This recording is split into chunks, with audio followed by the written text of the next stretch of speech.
Assalamualaikum warahmatullahi wabarakatuh. Balik lagi di channel Akbar CK. Ini kita ada informasi lagi nih ya terkait Hasto. Nah, ini cucu Bung Karno, Didi Mahardika ya. Cucu Bung Karno tak terima nama kakeknya itu dikotori oleh Hasto. Ya, ini putra dari Rahmawati Soekarno Putri ya, Gram ya. Ini kita bacakan aja seperti apa pernyataan cucunya Bung Karno ini. Pernyataan Sekjen PDIP Hasto Kristianto yang menyamakan dirinya seperti Presiden pertama RI Soekarno ya, menuai kritikan dari berbagai pihak, tak terkecuali Didi Mahardika Soekarno, cucu dari sang proklamator. Putra dari Rahmawati Soekarno Putri ini geram bukan main. Perjuangan mulia kakeknya terhadap bangsa dipelintir oleh anak emas ketum Megawati Soekarno Putri demi jadi tameng pembelaan diri atas penetapan tersangka di kasus suap Harun Masiku. Didi juga menjelaskan Bung Karno mendekam di penjara lantaran sistem hukum kolonial yang digunakan penjajah untuk melenggangkan penindasan atas Indonesia. Bukan seperti Hasto yang sedang mengakali situasi agar terlepas dari jerat hukum. Selanjutnya, sehingga sangat tidak relevan dan merupakan sesat logika jika perjuangan Bung Karno pada zamannya disamakan dengan manuver saudara Hasto Kristianto untuk melepaskan diri dari tanggung jawab hukum.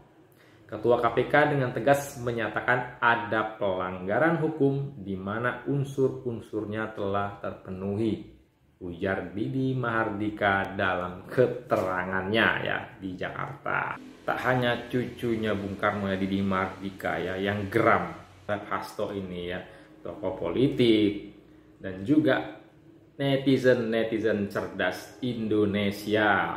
Seperti apa video selengkapnya? Langsung aja kita reaction videonya berikut ini.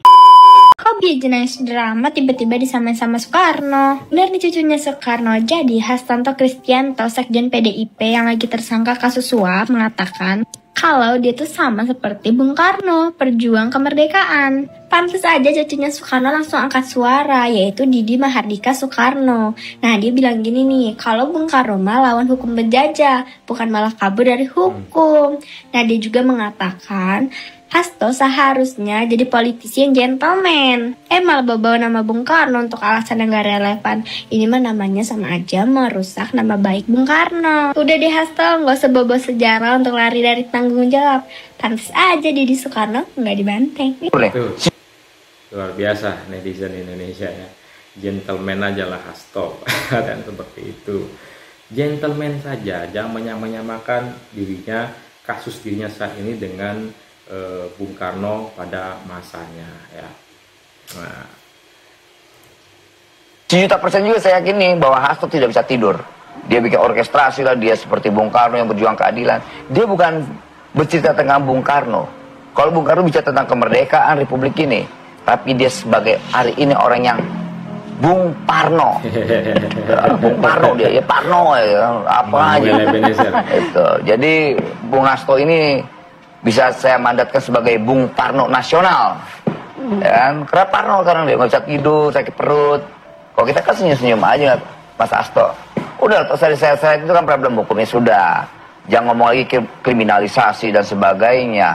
Jangan bangun-bangun narasi malah menyesatkan dirinya dan partainya. Ini partai besar, partai ideologis. Gitu.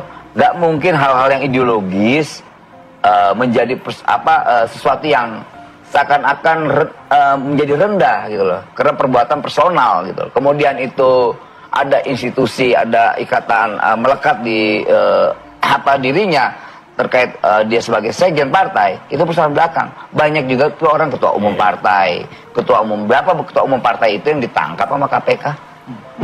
Biasa aja tuh. Semua juga dulu berpakai siapapun yang ditersangkakan tadi kepolisian di KPK pasti kami akan bongkar. Pas pakai baju oranye sakit perut tuh, diem. Lihat aja nanti, 1.000.000% saya sampaikan di sini. Gak berani Hasto ngakuinnya. 1.000.000% kata Nel Ebenezer ya. Hasto harusnya gentleman ya. Gentleman.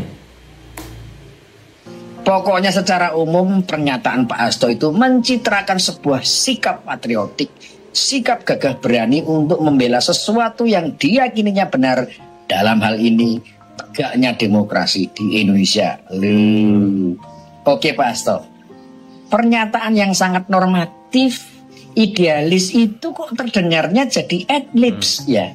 Kok rasanya cuma jadi kembang lambe ya. Bapak bilang berani menghadapi risiko untuk menegakkan demokrasi. Tapi kasus Bapak itu kan juga melanggar konstitusi dan menciderai demokrasi. Memanipulasi calon anggota legislatif berbeda dengan wilayah konstituennya dan ternyata kalah suara, lalu mau tetap dimenangkan dengan memberi suap kepada Komite Pemilihan Umum, lalu setelah kasusnya terbongkar dan mau diproses, calon anggota legislatif yang mau Bapak menangkan itu kabur dan sampai sekarang masih buron. Dan Ketua KPK menjelaskan peran Bapak menginisiasi dan memfasilitasi si caleg itu untuk kabur. Nah itu ya, peran Hasto jelas ya, peran Hasto jelas menginisiasi Harun Masiku itu untuk kabur ya. Hasto adalah perusak demokrasi yang sesungguhnya. Kesimpulannya seperti itu ya. Lanjut. Apakah itu semua mencerminkan perjuangan menegakkan demokrasi, Pak? Halo Pak Hasto. Halo. Mencurangi pemilu dengan menyuap KPU itu melanggar demokrasi apa tidak? Pak Karno yang Bapak sebut sebagai guru Bapak, itu pasti nggak pernah mengajarkan cara-cara begitu kan Pak? Enggak lah, saya yakin pasti enggak. Lagian referensi Bapak tentang perjuangan Pak Karno itu jelas tidak relevan dengan kasus Bapak. Yang dihadapi Pak Karno itu pemerintahan kolonial.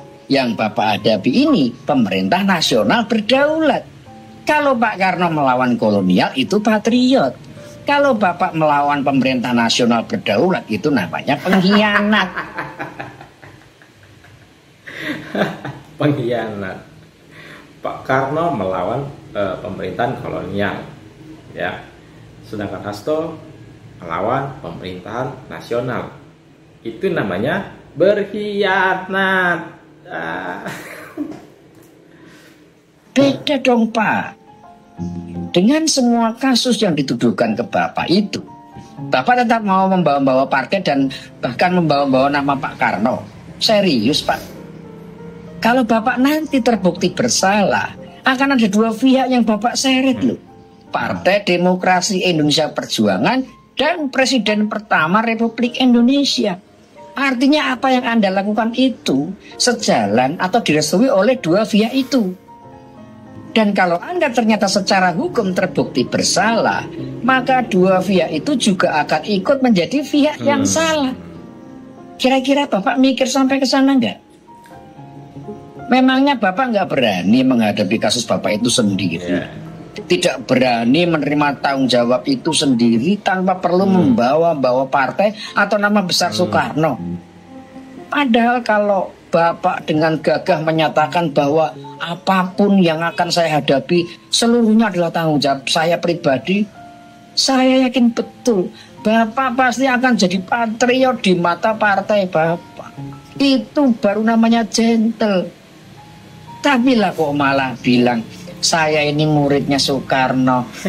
Iyalah, salah apa sih Pak Karno harus Bapak bawa-bawa ke urusan memperjuangkan seorang Harun Masiku yang kepengen jadi anggota dewan itu?